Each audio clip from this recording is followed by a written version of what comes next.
I subscribe to the blog, so I get the updates, so it gives me a chance to look at things that they're putting out there that might be of interest. One of the things, or the strategies that we talked about a long time ago, is you don't have to be an expert to comment on an expert. And there's a halo effect in doing that. Now, you may have real estate partners that are unaware of KCM as a resource, and they may value that resource. But more importantly, KCM may have credibility with them. The more credibility the source has, the more halo that you get from commenting on the source. This can be on a Wall Street Journal article. Anyone can comment on an article written by Warren Buffett. But the fact that you have the kahunas to go in there and comment is saying something. What I like is when you see something like this where you can really add value, that you go through and take this and then you put your own spin on it. So here's what I want to show you as an example. So I'm signed up for a little blog here. I get the updates. And here's a blog post called Buying a Home, the Cost of Waiting. So when I see this and I look at it, they're talking about assumptions that over the next 12 months, houses will go up about 4% in value. And they're also going through and showing that interest rates will go from 4.17 to 4.8 in the next year.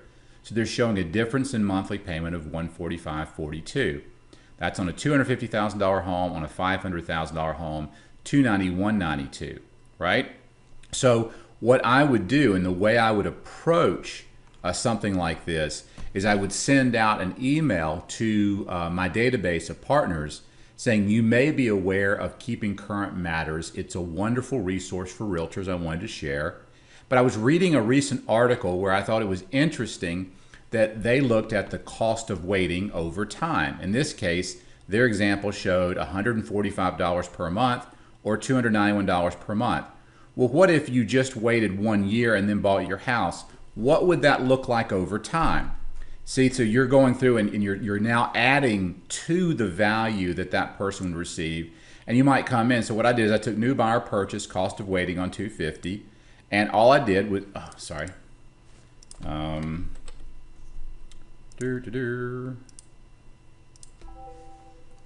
got timed out there. So I went in and I took the information from their article. And I said, if you buy now, to do their example of $250,000 at 80%, the house would be worth $312,500 and the interest rate's 4.17. If I wait 1 year, then the house would be worth $325,232, and at 80%, I'd have a mortgage loan of about $260,000, and I just did $260,186 instead of $260 even at 4.8. That's all I did. I put in their example here, and I can say, first they don't mention the down payment. If you buy it now, you'd bring 66 versus 69. So about a $3,000 difference in what you'd have to bring at closing. Now, what they did show is the difference in monthly payment at 147. So see what you're doing. You're tying in that halo effect is you're providing additional information that makes you look like the expert, and you're literally an expert on top of the expert. And you say what they really didn't cover, which I thought was interesting, is if I buy now, then I only have 29 more years to go, as opposed to waiting a year. So let's just look at the difference in this. I'm going to pay $1,365.11 to buy that house. That's my new payment. I could have paid $1,365.11 on the mortgage that I bought today. What's the difference? Well, for one, I'd be debt-free in 292 months versus 360.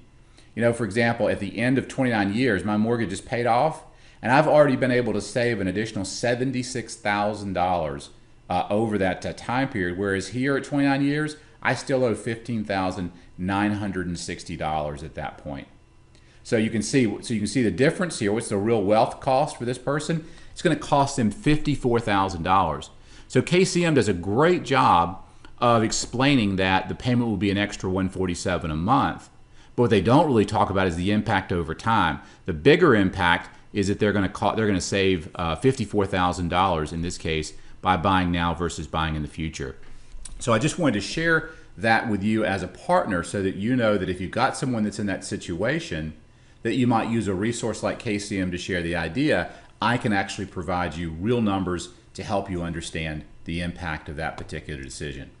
So, and I did the same thing with the 500. All I did was I copied the new buyer into the 500, and I put the same numbers in, 500, 80%. Now this is jumbo, so I think it should be higher, but I'm using their example, even though I think their logic is flawed.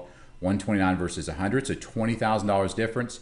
292 payment difference, $164,000 difference over that time period. And I'm sorry, that should be 4%. So 164,681. So I hope this idea helps out. Take that information in the blog, take this analytic here, and go through and see if you can't create a little video that you send out to your partners